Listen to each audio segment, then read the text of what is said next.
Welcome to Paranormal Heart Podcast with host Kat Ward.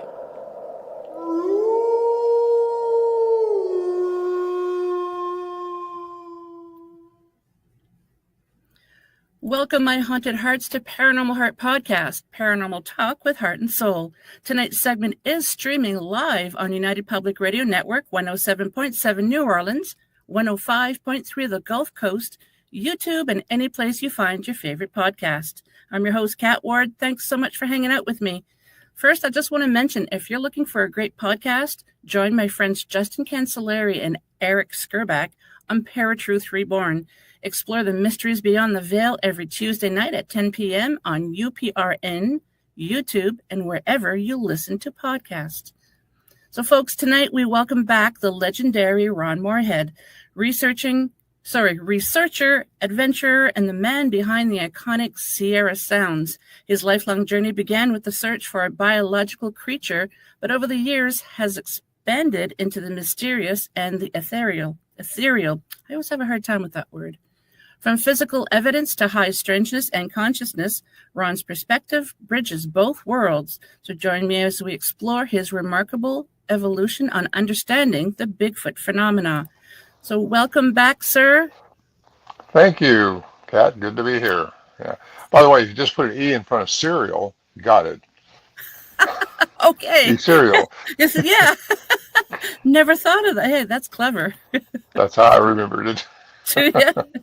That's awesome. Oh, first of all, I just want to say hello to Heidi in the chat. Hello. She's from Boulder, Colorado, I believe that is. And she says, hello, Ron. Let's see if I can remember how to do this. There she is. Just want to wait a couple of minutes until some people sneak in. Some people. Oh, hello there. How are you? Nice to see you. He says hello to Heidi as well. Yep. So, Ron, because I don't always go live, I always like to wait a couple of minutes until people realize, oh, she's live at 6. So, yeah, this is going to be a great episode. Like I told you before we recorded, I had some people message me, say how excited they were that you're going to be on again. So, Well, I'm excited to be here. Yeah. Thank you. This is what I love to do. And everyone loves listening to you. So you're a fascinating gentleman. Oh, well, thank you for that. That's argumentable. Well, myself and my haunted hearts, that's what I call my listeners. They all say so. Oh, good. Nice to hear. Thank you. You're very welcome.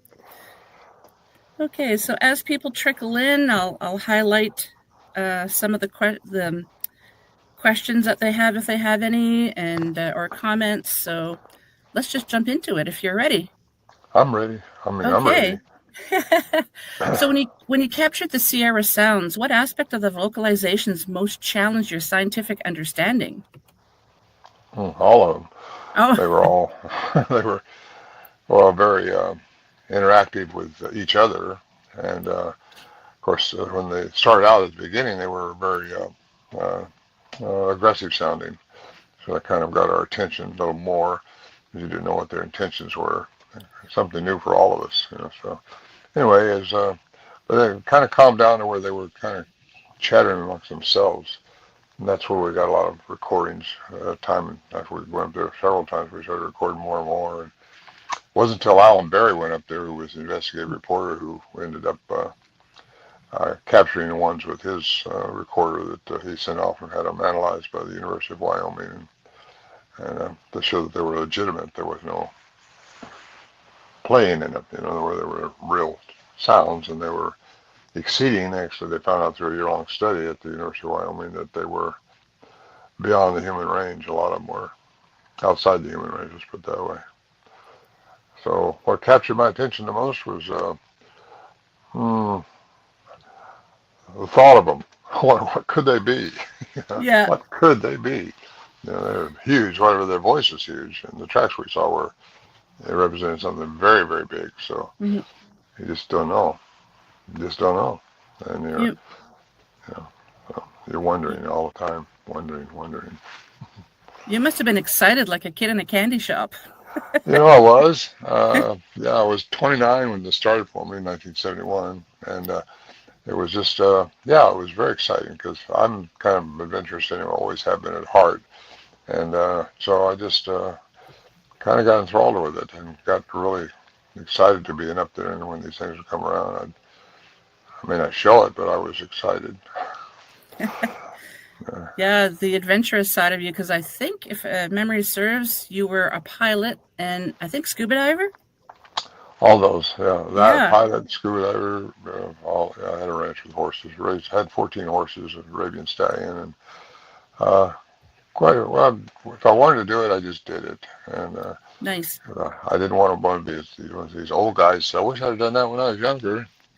So when Yeah. I was younger, I did it or tried. I had a good business and I organized it well and had some good managers, and I was able to spread myself out and head across the world and just went into Peru and Bolivia and Russia, Siberia and Nepal, and it was all exciting and always something new to learn. And I was doing best. I had a really charmed life, I guess you might say. It's been excellent, and I'm just very happy for it that I've had all the adventures that I've been able to have and been able to make them happen and actually and be here to respond to them. That's what's important. Yep. It's not the issue that comes in front of you. It's how you respond to it. Mm-hmm. Yeah, you're just very fortunate to be able to travel to all these amazing places. Yeah, I worked hard as a younger man. I was Mm-hmm. 29 when it started, but prior to that, I worked a lot. I didn't know what fun was like. I didn't get in the mountains. I didn't do hardly anything till I met my good friend Bill McDowell, who was part of this hunting group, and I got involved in that. And then all of a sudden, my life just changed into, wow, I like the mountains. I like these big trees and these Yep. springs and all the wilderness and all that stuff. Up till then, I was a pilot, but I flew over it. I really wasn't involved in it to walk around, look at the shrubs or something. Mm. When I was a boy up in Alaska, I did. I used to run the creeks up there and see how many moose I could find. So, have you ever revisited the original location, and do you feel, if you have, do you feel the energy there has changed over time? Well, I visited. Yeah, the last time I visited was 2018 with David Pilates, Missing 411. Mm-hmm. He wrote those series of books, and I got some. I was there, and they were filming me up at the camp. That was the last time I was there. The whole California was on fire at the time, and it just we weren't sure we were going to get out because we had to get packed in with a mule team, and so it was pretty smoky, but it was interesting. Hmm. And he did it. I had about 15 minutes on his Missing 401 The Hunted. I think I got about 15-minute section on that DVD that he made. Interviewed me around the camp there. And I think David Johnson, one of the elders, his dad's passed away. Warren Johnson was his dad. Mm-hmm. He took the filming crew up there year before last. Year before this one, I think it was. And that's the last time I think anybody's been up there because I guess the trail, a lot of it's been messed up from the fires. Oh, okay, Overgrown in the fires, Yeah. the fires and some trees, everything makes it kind of a different looking area, I guess. Wow. So go ahead. I was going to say the space is still there, the camp area is still there. Yeah. And the big trees around the camp area there for several acres didn't burn. They underburned. You know how underburn goes, and just burns up everything underneath it. But the trees itself did catch on fire. I didn't know that happened, but it happened. So actually, I flew over it after the fires in a little plane, and just to look it over, and I noticed that the camp area where we were didn't burn so much. At least from the air, it did look like it burned, but you get there on the ground, it had burned. Yeah. Lucky. Well, yeah. So what's one detail from the Sierra Camp stories that most people still misunderstand, if there's any? Well, they don't realize the remoteness of it, the enigmas that were going on there, some people think we still just backed up our truck with a case of beer and had a party or something, but it wasn't like that. And David Pilates showed that in his video, that how hard it is and what kind of a trip it is to get in there. And then when the other filming crew went in here last year with David Johnson, they realized just how bad it was. Yeah. You can't explain the ruggedness of it until you experience it, And, yeah. But I've had a few broken ribs off that trail, and just really? You get a horse or a mule or something that gives you trouble, and you got to have a good animal if you're going to ride in. If you're going to walk in, you're okay as long as you're in good shape. And but if you're going to ride in, you really better have a good trail animal, or he'll mess you up, or mess himself up or something. And that happened with Scott Nelson, the cryptolinguist, that took in a few years back. His horse and was giving us trouble, and the horse I was wrangling along with the riding horse. Well, that's another story altogether. I don't get into all that, but it was quite a trip. Never did make it to camp, even though we was trying to. Things happening on the trail. Yeah, I've only ridden a horse twice in my youth, and I didn't find it that easy. Well, some people, I said, well, you know how to ride a horse? Oh, yeah, I ride a horse. Well, that means they got on with 25-cent ponies in a little grocery store somewhere, Yeah. Those They don't realize how much you got to do sometimes to help a horse, when you're riding it. You got to know how to ride. Yeah. When to go up and when to go down, when to lean back, when to grab his tail, when to put your boots between his ears and stuff like that, Well, that's kind of a joke. I was trying to picture that. You kind of do. It's almost like that. I used to like to wrangle, because if you're wrangling something, you can hold on to the rope, and that pulls you backwards. Okay. And that's a good thing if the horse is going down a pretty steep area. And a lot of switchbacks and different things to watch out for up there. Going to any backcountry area like that where a lot of people don't ever go, there's a lot of things to know about. Anyway, that's my answer, I guess. Okay. Forgot the question now. That's okay.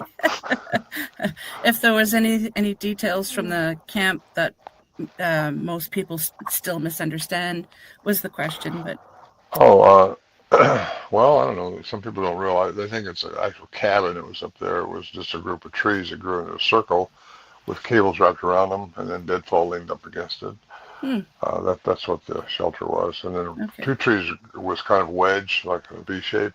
And we had an old log that we would put in between that, and then strap it and tie it on the inside. So that was our doorway. And we packed in foam to sleep on, and our sleeping bags, and kept them in barrels up there. And same thing with our food. So when we did have a chance to walk in, we didn't have to pack everything in or out. We could just leave it up there, which isn't the case anymore. If you pack it in, you got to pack it out. Because in 2015, the Forestry Service found out about the campsite and made it all. It had to be taken down. But the spot's still there. That's interesting. So we have a question from Mike. Hello, Mike. Thank you for being here. He says, it's 8 miles in, isn't it, to the camp? Approximately, yeah. Okay. Wow. Yeah, Mike.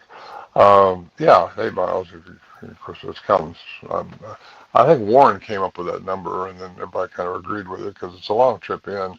If you're in good shape, you can make it okay if you're walking, but your animal's got to be in good shape too, because we used to go up there the night before and camp the trailhead, and that way our animals got acclimated to the altitude, because it's not 6,000 feet where you take off, and then once you start climbing, you climb up to 10,000 feet, and then back down, up and down, So your animals, you all need to be in shape if you're gonna make the trip. Just your lungs alone, especially if you live in the valley floor like I did. I lived down in San Joaquin Valley, and it just kind of a big change in altitude when you start getting that lighter air. Yeah. And, did you have any oxygen tanks with you, or was that a thing then? It wasn't a thing then. You either breathe or you don't. Pretty straightforward. Well, my first trip up there with Donald, he took me in.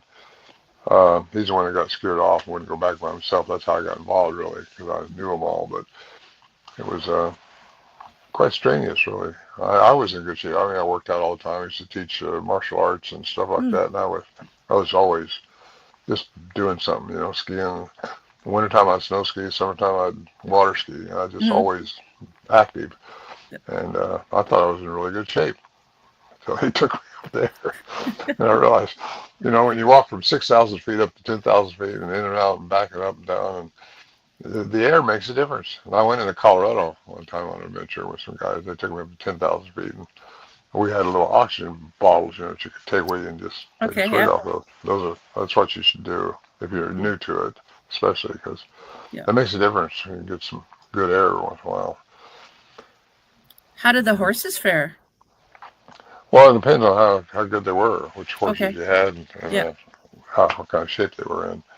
The one trip I had well, that's another story altogether, but I had a horse that just wasn't cooperating with me. And I bought him, paid $2,000 or $3,000 for him. The owner said, he's so good, he's trail ready, good horse, great. Well, he wasn't that way at all. Oh. It caused me some troubles, but that trail again, you just don't take any horse up there. You got to be trail wise. I mean, you don't want a horse that's going to get skittish every time a rattlesnake or something's on the trail or something like that. That would be good. Well, it happens. I mean, I got a hat band from a 52-inch rattlesnake up there that we had to take out on the way. But anyway, it's a trip. It sure is. I don't know if I'll do it again or not, but people ask me, you ever going to go up there again? Well, I don't have any reason to, unless, I mean, something's still going on up there, I think, though. So according to David Johnson, who went in, I think it was last year, year before, I'm not sure which now. Would be interesting for you to go back. Well, I might, I would definitely ride in, just because if I found a good horse or a good mule. Mules are better than horses sometimes. They're more sure-footed. They think about things. Where a horse, he'll just go off the cliff and say, "The heck with it." But a mule, he'll wait and he'll think about things. And mules are good. Stubborn, but good. Well, that's what makes them good. I don't know about this. Where did that go? There it is. So, are there any biological traits you still believe Bigfoot possesses, despite the more mysterious aspects? Well, in different ones than what I've mentioned before. I think they possess. I think we possess everything they possess, except we just haven't learned to connect with it properly. We have not been shortchanged as a human species. We've been given everything that they have been given, which I think something created them that just gave them something extra that some of them are just God, and they know how to connect with nature. They know how to connect with their vocal mechanism to create frequencies, and we have got all those things. One thing we may not have, if they've got more vocal cords than we do, which that's been suggested.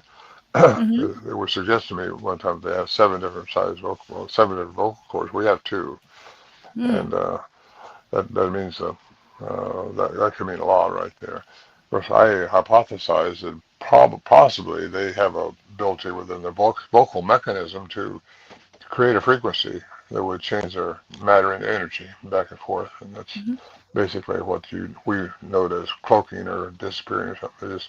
What they do is just go out of your visual range, and that's set between 430 and 770 terahertz is our visual light frequency. Anything outside of that, like an eagle can see a rat from 2 miles away and go down and get it. Dolphins, everything speaks to each other and talks to each other, and they have different attributes to get them through this environment that we're in. We have a bunch of attributes that we're born with. However, we have more inside of us that we're actually created for. That's what I think the masters taught in the old days was, or Christ, he said, God is within you. And he started doing a lot of miracles and things, and he said, you can do all this too. Well, I'm not walking on water yet, you know. And years ago, if I learned how to turn water into wine, I'd been in bad shape today, probably. I think a lot of people will be in trouble with that. But actually, Einstein, and because it's been established mathematically in quantum physics, that if you can find the frequency of anything, you can change its matter. Mm-hmm. So there's a lot going on with sound frequency healing now, and you Yep. can find the right frequency. You can, if you know the frequency of the item you're dealing with, you can change its matter. And I think that's how a lot of miracles are done. The quote unquote miracles are just things that we can do that we haven't learned how yet. And you do that through, I believe, through meditation, through just allowing this what we have in us to come out and to be complete. And that's what chakras, I think, are all about, and Yep. things like that, balancing yourself. So let's see if there's anything. Oh, just want to bring up what Mike brought up. I do believe most of Bigfoots do have their special abilities, but also believe some of them have lost it or just lost the practice of it. Do you believe that's true, Ron? Yes. There. Answered that one quick. Well, I think a lot of them have crossbred with indigenous people over the eons of time. That's been noted in a lot of Native American lore, too. They take their women and they crossbreed. That makes them more human-like, more like us. And they would either, their abilities have been recessed sometimes or just lost. Well, I don't think they're lost, but they're recessed. And just like ours are recessed, they're in there. It's just we got to learn how. And I think that's what the young ones are here for, when the young Bigfoots, because they seem to have a training field here. When they are born in this density, this third density, they have to learn how to get along in it, but they also have to not forget who they are and not overlook what their abilities are, like we do. We just, we don't believe them sometimes. We live in the Newtonian world thinking everything's something you can touch, feel, see, or hear. You gotta have those attributes to think it's real. Well, there's more going on. There's just a lot more going on. And if you get into quantum physics, you realize, even like Christopher Breyer, West Texas A&M, he says everything from the atom through the cosmos works under the rules of quantum physics. Well, it used to be years ago, quantum physics was considered only in the micro world, you know. But no, it's throughout the universe. It's everything. So we write on the back of Newtonian physics, quantum physics, but it's what's prevalent. If you learn how to work it and what's going on, you know what it's really all about. It's not quite so mysterious, not quite so paranormal, not quite woo-woo. It's none of that. It's just something to understand. And I think we all have to open our minds up, because you got to have an open mind for this stuff. You won't get it if you don't have. You've been trained and conditioned throughout your life, from the time of birth, to just think this is what's real and this is what's not real. And you're conditioned that way. And you got to get away from that. Not away from it, but just add to it. Let's put it that way. Can't get away from it. You live in it. So that's my answer to what it was. Yeah. And Mike, again, I know when they leave our dimension time, is that, if I'm reading that correctly, definitely slows down. Oh, yeah. When they leave our dimension, time definitely slows down. They showed me that with a dead animal, and the only reason why I know where the animal comes from, because it was the neighbor's puppy. Oh, wow. That poor puppy. Yeah, I think, well, when anything steps out of our third density, it gets into the fourth, which is time, or even up higher, depending on where your frequency is. But yeah, time is different then, and that's been established by the astronauts been in space and all. Uh-oh, I seem to have lost Mr. Morehead. Let's see if we can bring him back. Sorry about this, people. My people. Let's see. Gonna have to message him here. I do apologize for this. I don't know what happened.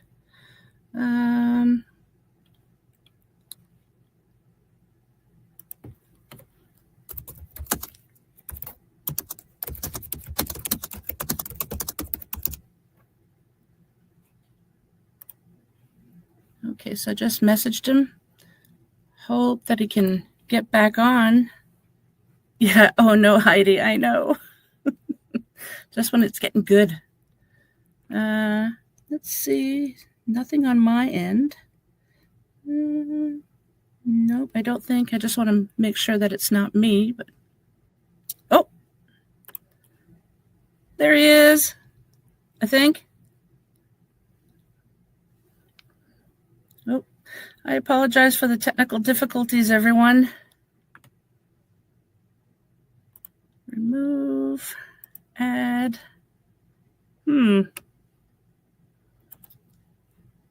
Well, please be patient, everyone. We'll see if Ron can come back. I do hope so, because I have received quite a few messages saying that how much they were looking forward to seeing Ron on here, and so it's nice to get feedback like that. So I could probably say that Ron is a fan favorite. Oh, nope, he popped out again.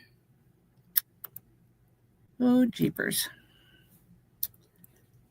Okay, so I could start dancing a jig for you. I won't sing. It's not good. Anybody have any questions or comments in the meantime while we hopefully get Mr. Morehead back onto the stream here? Anybody? Nope. Let's try that again. There he is. I made it. Sorry about that. It's okay. I got 3 phone calls. Oh, no. Got to do something about that. Well, That's okay. I usually think about that, but I didn't think about this time. No worries.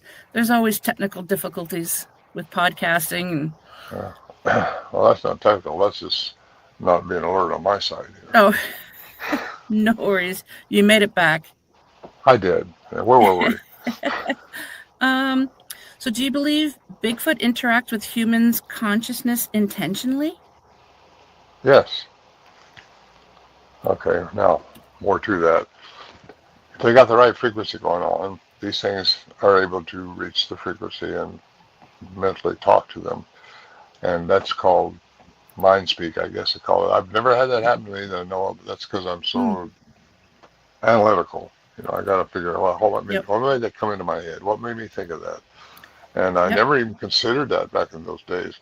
But I think that's why I got the voices recorded that we recorded so much, because they wasn't able to mind speak to me. And I say not able. I wasn't able to relax enough to listen, put it that way, because I think if I had all that to do over again, I would have done a lot of things differently. But who knows? Here I am, old man now, and it's all woulda, shoulda, coulda stuff goes on.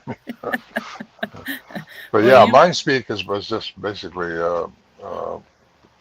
entanglement, quantum entanglement, and that's how it's called the universal.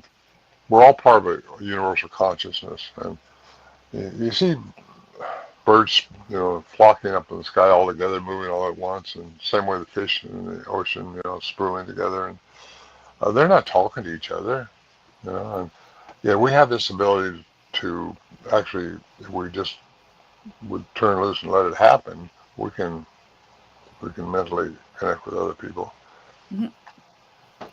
It's amazing. I've heard a few people. There seems to be more and more people talking about the mind speak that they have within that we just didn't hear about many years ago. So just makes me wonder, why are people just vibrating at the same as the Bigfoot? Or vice versa, yeah. I think they can pick up your vibration, just like an animal. A lot of animals do that. My horse could tell which way I was going to go just by me thinking about it, without me cueing him anyway with my knees or anything. He would know which way I wanted to go on a trail or something. Yeah. And animals have a way of reading the aura and sensing the energy around you. And I think these things have that same ability. Well, I'm sure they do, pretty sure. And they're unique. Whatever they are, they're unique. And they're not all the same. I got to say that right in the middle of all this, because I don't think they're all the same. Like people. Kind of, except we're all the same species. I'm not sure they're all the same species, to be honest. I think we've been visited by a lot of aliens over the eons of time. And we're talking about hundreds of thousands of years. A lot of hybridization things are going on here from advanced intelligences. And they have just hybridized a lot of things. A lot of species here now are hybrids. from probably an alien species that visited the planet. And that's what we are too, really, if you get into all that deep enough. But you got to get into Mesopotamian, into Sumerian texts and understand what's really being said and how things happen, like our ancient texts, our Bible and things like that. Because I was raised with the Bible, and that's the Word of God. That's all you can go by. Well, that's been gone through conditioned minds, and for all the way from Constantine into King James in 1611. Constantine started that, Roman emperor, and in fact that's what Constantinople is named after him, Yep. But he started the Nicene Creed, and a lot of people have heard about that. Well, that got all the religions into one place so that he could control.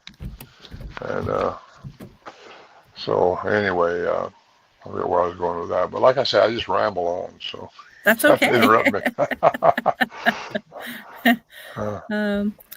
So let's see. Has the journey changed? How could I word this? How has this journey changed your spirituality or philosophically? I really can't speak tonight. I apologize. So has the journey changed you spiritually or oh, good grief. Physically or spirituality or philosophically. Thank you. Yes. Oh, Lord. I got through that one. Well, yes. I mean, I don't think it's changed me. It just had me grow. I think I grow, and you just got to keep learning and digging into things, because the curious mind's a very, very good mind to have. Yep. And I've always been curious about stuff. And the stuff that happened in the Sierra camp was very, very, mystical. So I had to figure it out. So it keeps you looking.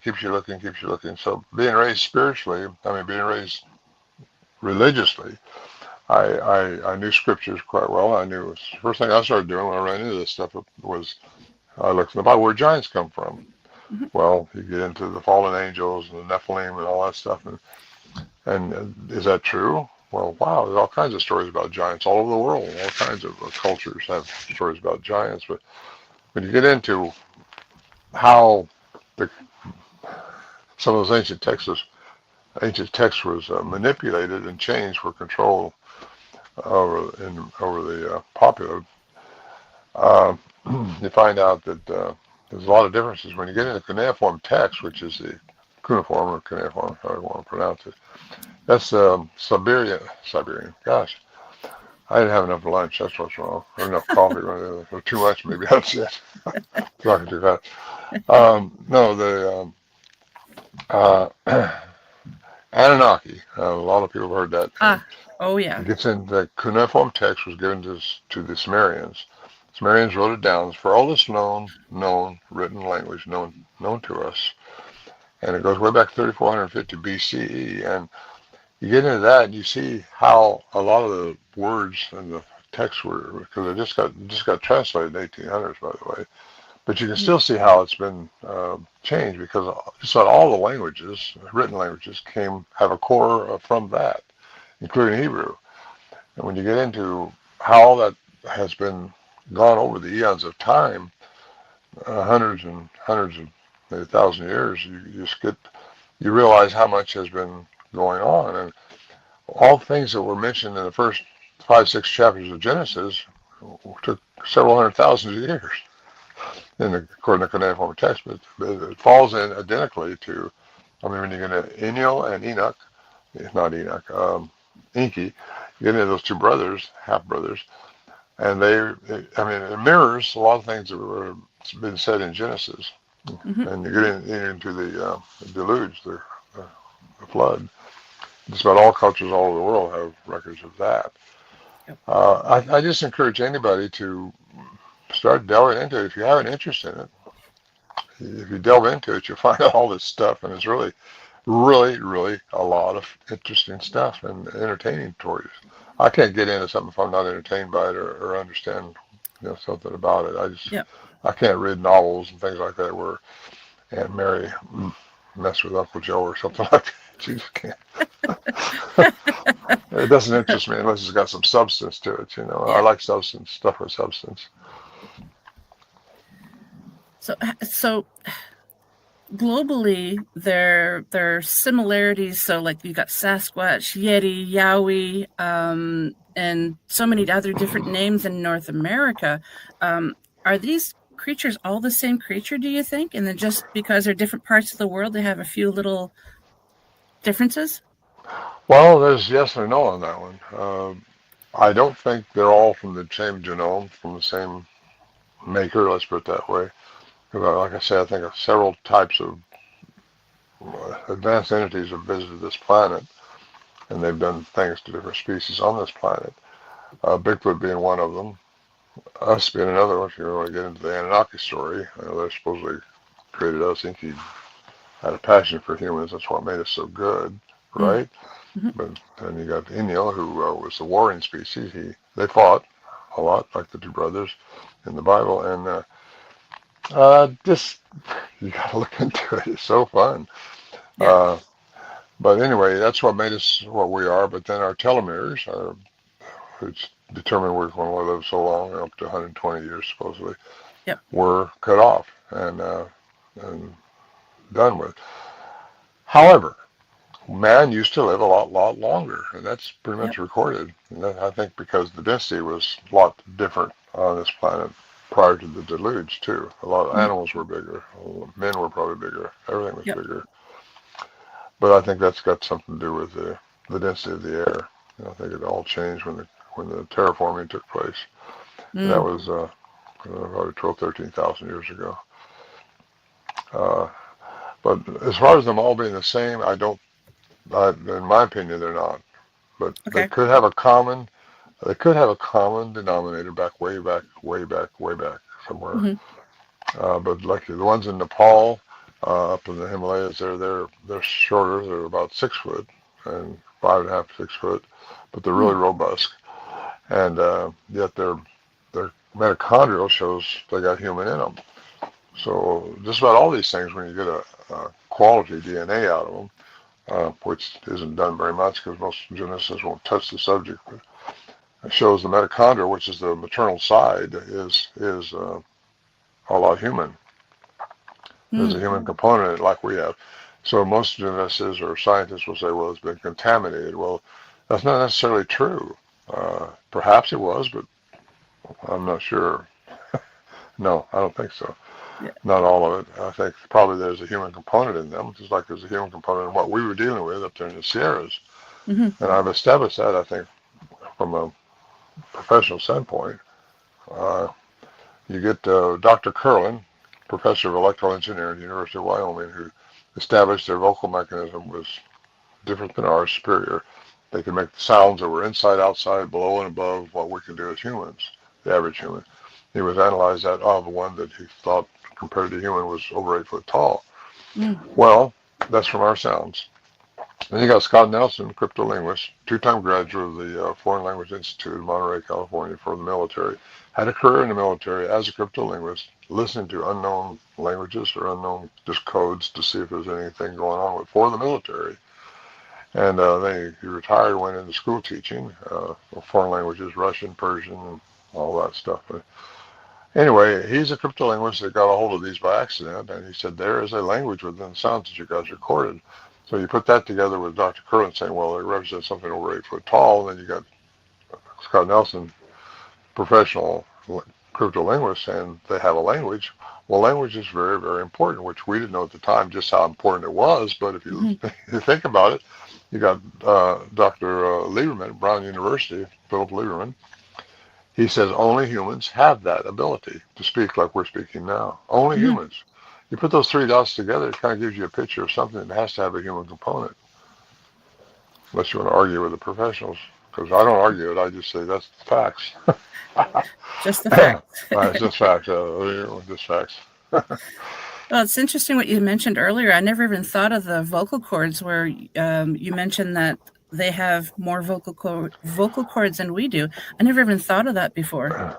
We don't know that. That's just been suggested to me. Okay. Gotcha. Till you find one and analyze it, you don't know that.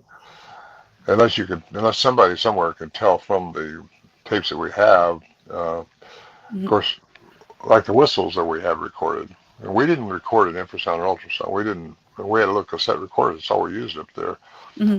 And but the whistles we got were established through the studies that were done through the vocal mechanism and not the lips, like we were whistling through the lips. Mm-hmm. Then you got the throat singers, which are Yeah. prevalent in different parts of the country, who can do this stuff, sing two different tones at one time.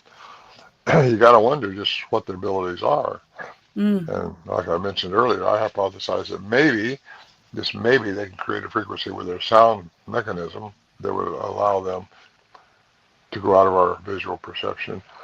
And because if you take any tone, and go the 49th octave, it'll turn into light. Now, that's something most people didn't know. Oh, no, I didn't. Yeah, That's and yet there's interesting. people that say, "Hey, I've seen a Bigfoot, then I've seen a ball of light shoot off." Or it Yeah. turns on, I'll see light. I've seen that, heard that a few times. Back at Renaissance, these people that are doing my movie on the Sierra Camp now, we've got a man and his son who saw just that, and they reproduced it very well and showed where they was looking at a Bigfoot, and then it just went down into a ball of light and shot off. Well, that's energy matter transfer, which Dr. Paul Dirac got the Nobel Prize in 1933 for this. I just talked to Ronnie LeBlanc. He's the one that's on that program, TV series. Yeah, and he's into the same thing I am, because he's seen some pretty enigmatic things when he's in that series. Why did they name that series? You don't know. You do know. Everybody knows because it's very popular.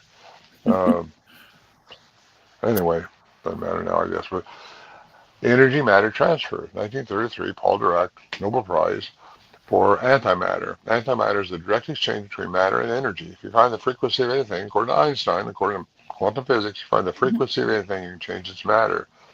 So if they can find the frequency through their vocal mechanism or through some other means, I don't know, whatever, but if they have that ability, they could go out of your perception, go right out of whatever your visual perception, which we only see within 437 and 70 terahertz. That's our visual perception. So there you are. I don't know what I was answering, but that was fun. It's kind of, I was thinking of when a cat purrs, they say that a purr, that frequency will help heal. And I have actually had that because I used to get really bad migraines. I don't get them nearly as much now, but I used to have a cat that when I'd lay down, he would lay down right up against my head and purr. And that would help my migraine. And it's like, Yeah. Yep. Yeah, they have different eyesight ability too. Yes, they do. Yeah. Yeah. A lot of animals can see things we don't see. A lot of animals can smell things we don't smell. Olfactory sense I'm talking about, not stink. Yeah. Yeah. But yeah, you take dolphins. They all have a way of communicating and have abilities that fit with the environment they're in. And we think we're so everything on this planet, but we're not so everything. We may be, but we haven't learned to communicate with it yet. And but every animal on this planet has the ability they seem to adapt to the environment they're in. And we make our environment adapt to us.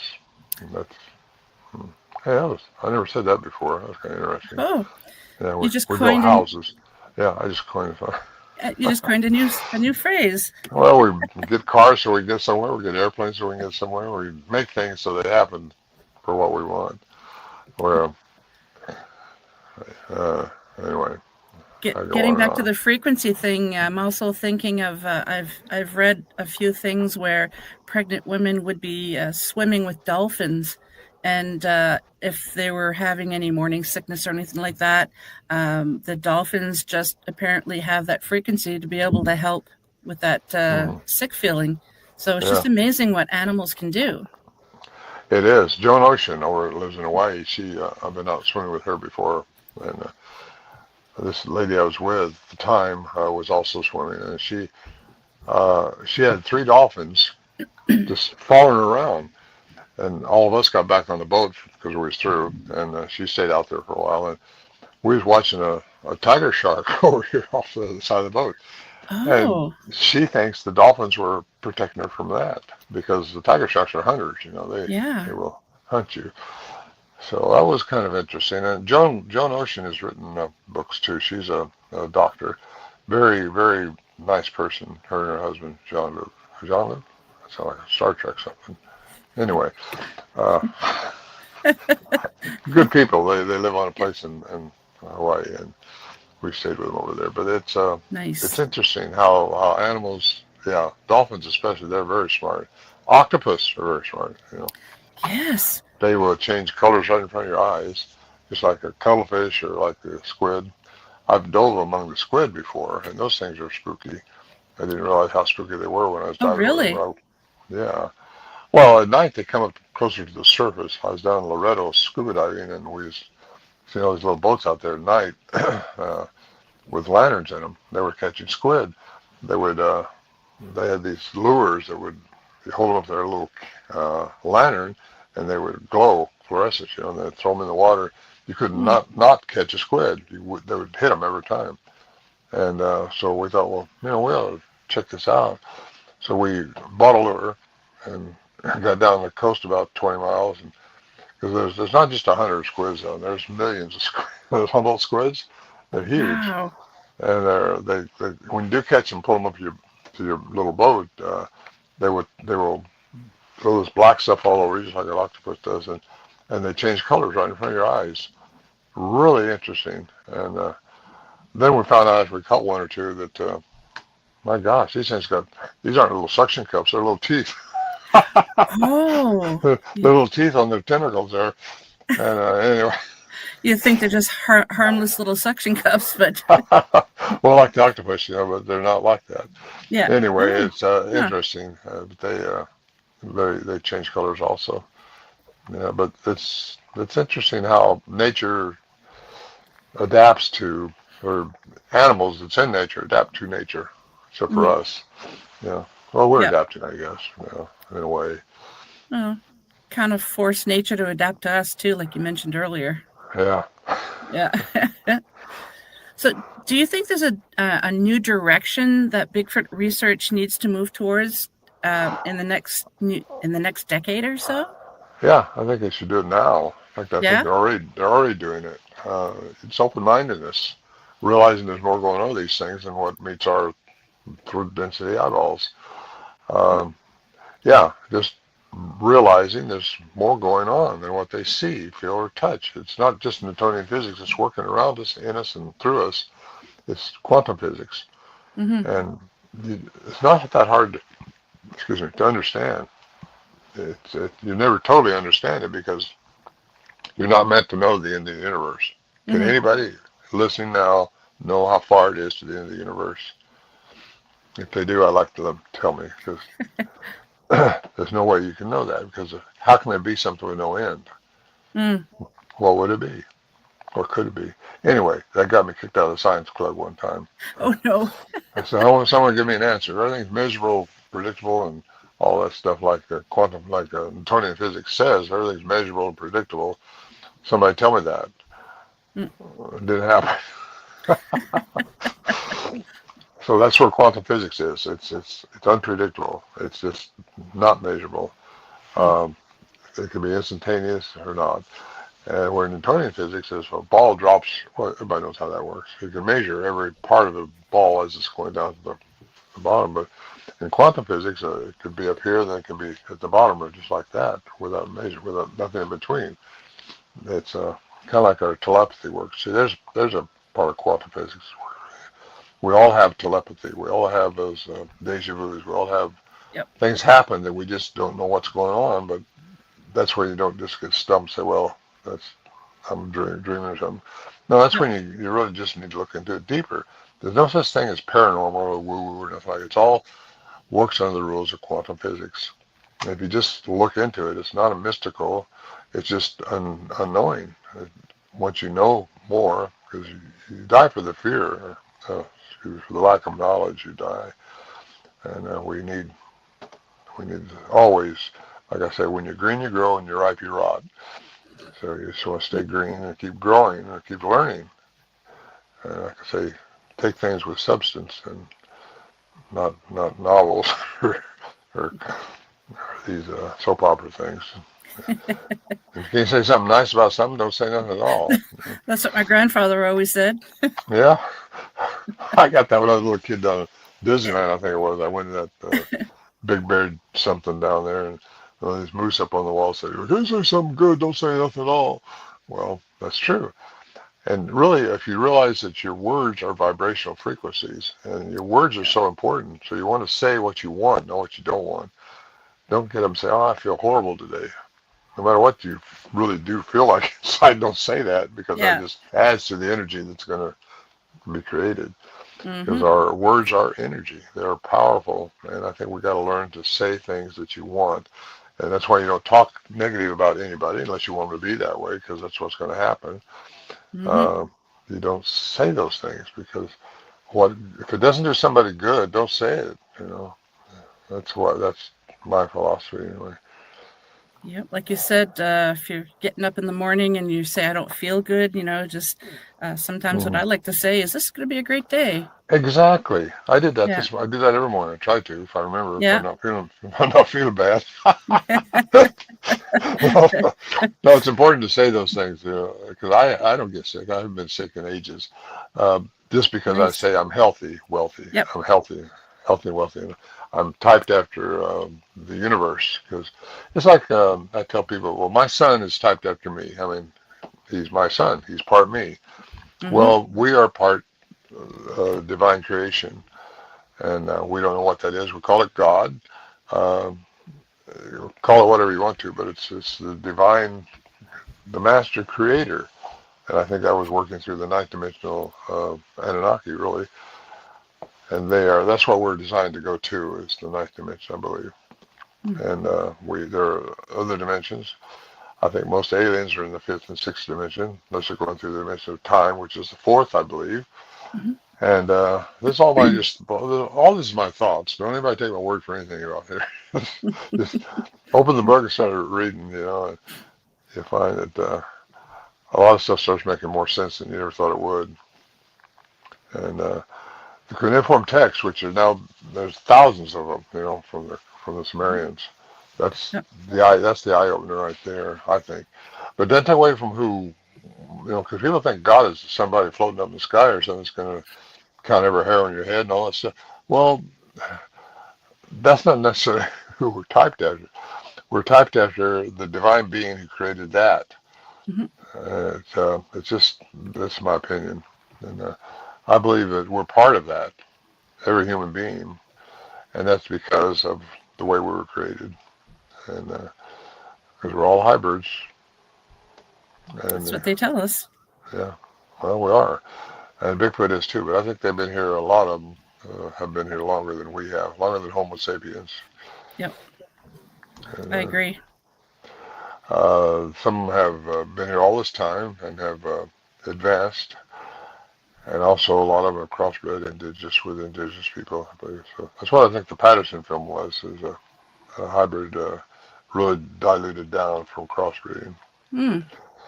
I think it's more, because you look at the tracks, even the prints that came off the Patterson trackway, and very human-like, very human-like. I got one of those from Bob myself, and they're not like ours. Ours are bigger, they're more splayed, and they're that way throughout the years. You go up there, you find the same track display, figuration. Gosh. I think you caught what I had with being tongue-tied. Yeah.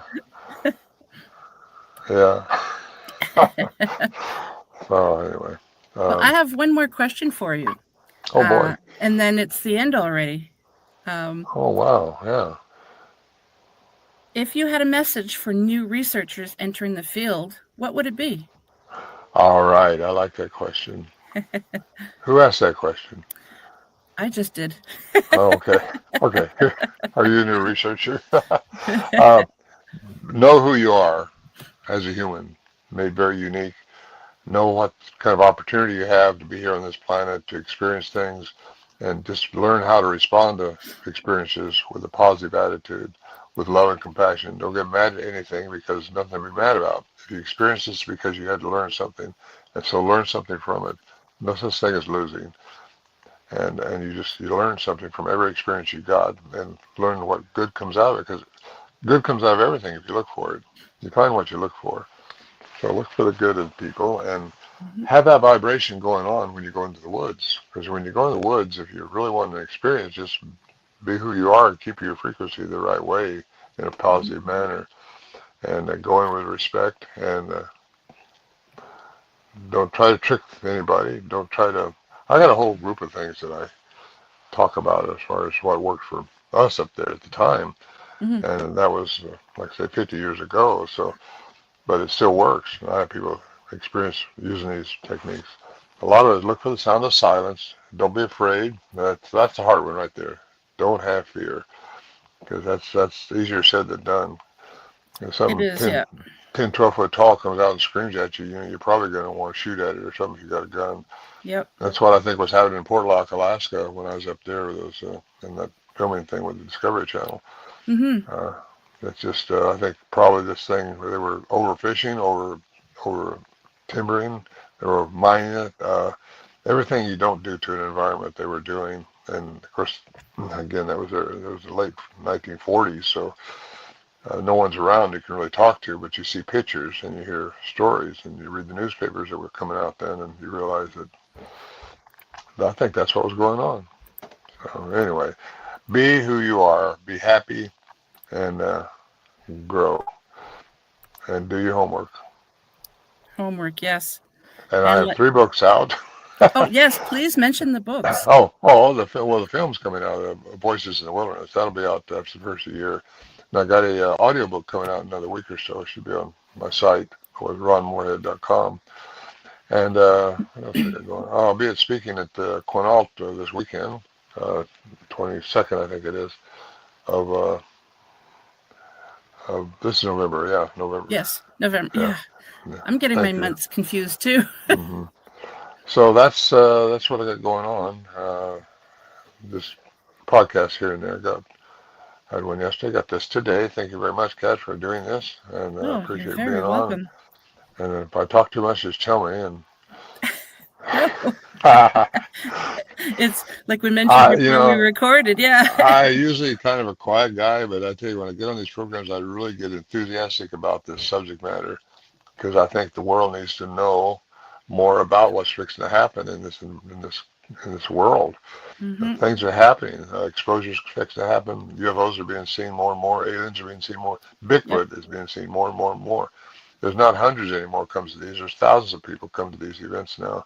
A lot of people are interested in the subject matter, so they just need to be good, be happy, and try to help somebody else along the way.